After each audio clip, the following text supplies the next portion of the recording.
માર્ગ મકાન મામાના માર્ગ ઉપર તાજેતરમાં બેઠા કોઝવે ઉપર બનાવેલ કરોડોના ખર્ચે જે બેઠો કોઝવે ઉપર જે પુલ બન્યો એ પુલનું કામ કરતી એજન્સીએ પુલ તો બનાવી નાખ્યો.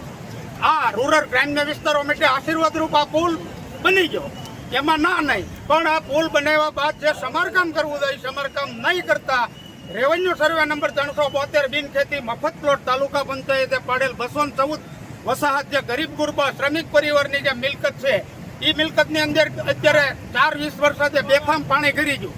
પેટ કાપીને મકાન બનાવેલા શ્રમિક પરિવાર નાના ગરીબ ગુરબાઓના મકાન અને મિલકતો ડેમેજ થઈ. ધૂરંદેશી વગરનો આ વિકાસ ખરેખર ગરીબ માણસો માટે વિનાશ કરતા સાબિત થાય તેવી સ્થિતિ આપ મારી પાછળ જોઈ શકો છો. જે નવો પુલ બન્યો જે ઠાસા, મોળિયાપટ અને સુવાગઢ લાઠી તાલુકાના 3 ગામને જોડે છે.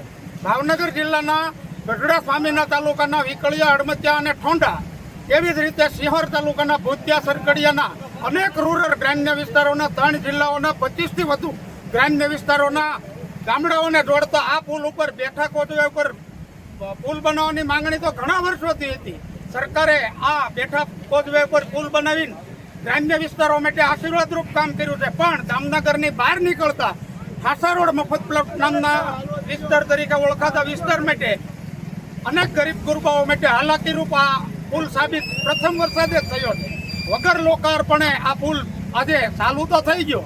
રૂરલ ગ્રામ્ય વિસ્તારો માટે આ પુલ આશીર્વાદરૂપ તો બન્યો, પણ આર્થિક પછાત જામનગરની વસાહત 240 જેટલા ગરીબ ગુરબા પરિવારના શ્રમિક પરિવારોની મિલકત ને ડેમેજ કરી નાખી. પ્રથમ વરસાદે અનેક વિસ્તારોમાં અનેક નાના ઝૂંપડાઓમાં કાચા મકાનોમાં પાણી કરી ગયું. આમ આપ મારી આસપાસ વિડીયો ફેરવી અને પ્રત્યક્ષ દેખાડજો.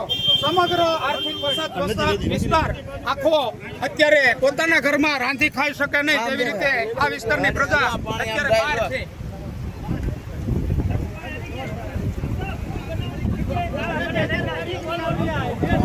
રામ